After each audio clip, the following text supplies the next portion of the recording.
book sharing pada hari ini tentang compound effect chapter 2.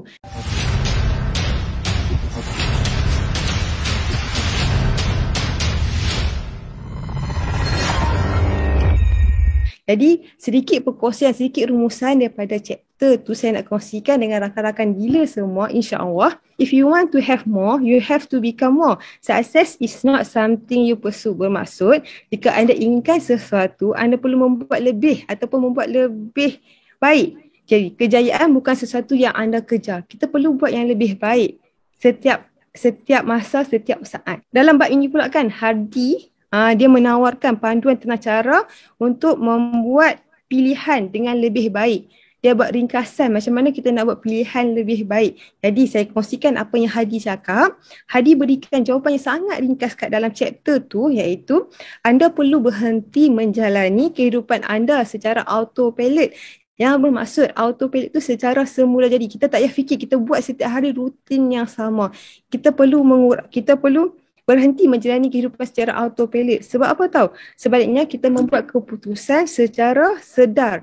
Kadang-kadang kan kita dah biasa buat rutin benda yang sama, kita tak fikir dah.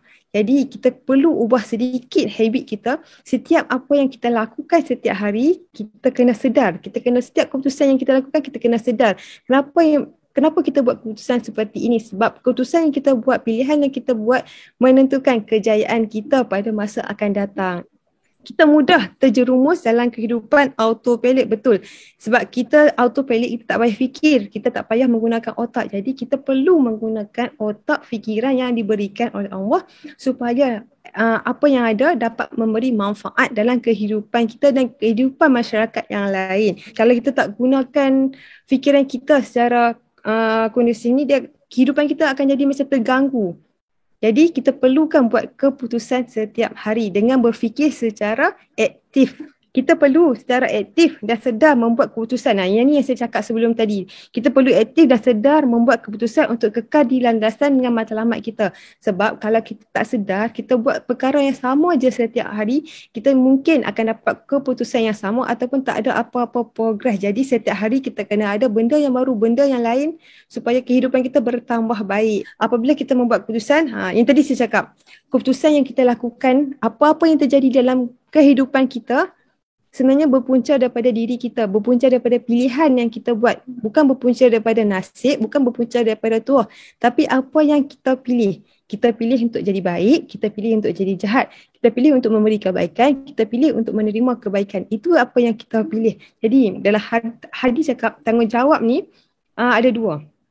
Iaitu kan tanggungjawab ke atas kesilapan yang pernah kita lakukan dan pengajaran yang boleh kita ambil daripada kesilapan yang pernah kita lakukan.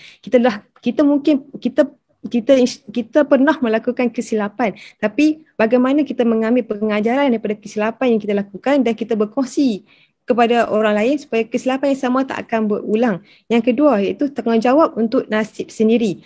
Nasib kita sebenarnya bukan ditentukan oleh orang lain. Nasib kita sebenarnya ditentukan oleh diri kita sendiri. Bukan disebabkan oleh tuah, bukan disebabkan oleh ataupun tuah ataupun orang panggil laki. Tuah ni bukan datang dengan tiba-tiba. Tuah datang dengan 4 perkara. Iaitu pertama, persediaan. Kedua, sikap. Ketiga, peluang. Dan yang keempat iaitu tindakan. 4 perkara ni, persediaan apa yang kita lakukan. Persediaan sebelum melakukan sesuatu perkara, sebelum membuat keputusan. Jadi kita dah fikir dah persediaan. Kita dah buat action plan. Kita dah list outkan persediaan apa yang perlu. Sikap kita, sama ada sikap kita secara positif, sikap kita secara negatif. Jadi benda dua ni sangat penting dalam menentukan apa yang kita lakukan. Sebab jika kita fikir negatif, kita tak akan boleh buat. Jika kita fikir positif, insya-Allah kita boleh buat. Okay, yang ketiga iaitu peluang. Peluang apa yang kita ambil? Contohnya kita dapat sesuatu peluang, sama ada kita nak menerima peluang yang kita dapat ataupun kita nak menolak peluang yang kita dapat. Peluang yang kita terima sangat memberi kebaikan untuk diri kita. Tapi bagaimana cara kita menerima peluang yang kita dapat? Itu tindakan. Okay, inilah tindakan yang macam mana sebab kita dapat peluang, tindakan kita menerima ataupun menolak peluang yang ada. Jadi empat perkara ni yang menyumbang kepada tuah seseorang itu. Bukan disebabkan oleh nasib, bukan disebabkan oleh kepandaian. Semua itu disebabkan oleh kita melakukan 4 perkara ini. Kita boleh mengubah diri kita dengan pilihan yang kita buat. Hadis cakap bermakna jangan jadikan alasan kita tidak bertuah. Betul. Kita kadang-kadang kan selalu cakap kita tidak bertuah. Dalam bisnes kita tidak bertuah. Sebenarnya kan tuah itu kita yang pilih. Kita pilih nak bertuah, kita buat tindakan, kita buat kita sikap positif, kita ambil peluang dan kita buat tindakan apa yang perlu. InsyaAllah tuah itu akan datang dengan sendirinya.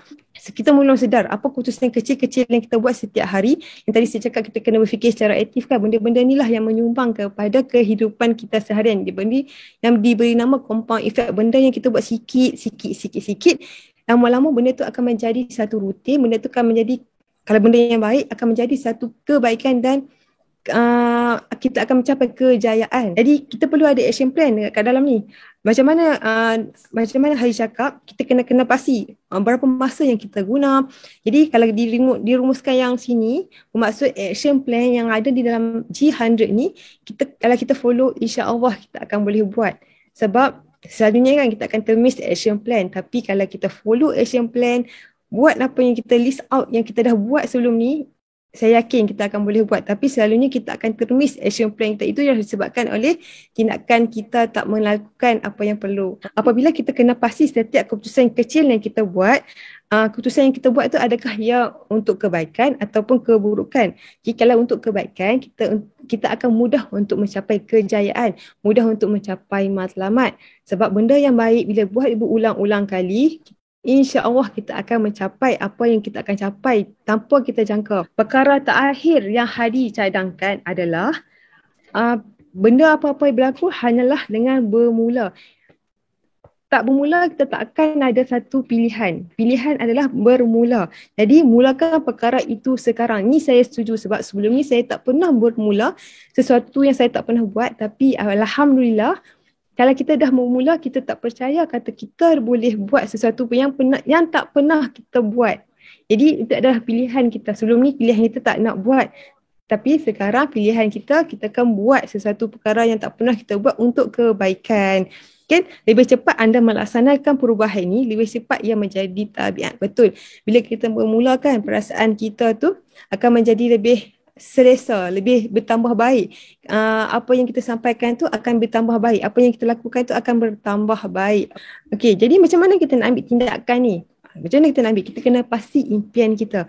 Contohnya kan kat dalam business public goal, apa impian kita?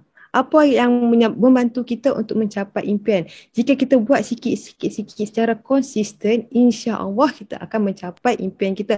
Sebab tu dalam bisnes kita dalam G100 kita sangat bertuah kerana kita ada sangat support system yang sangat terbaik, masing-masing support masing-masing. Jadi itu adalah compound effect sikit-sikit.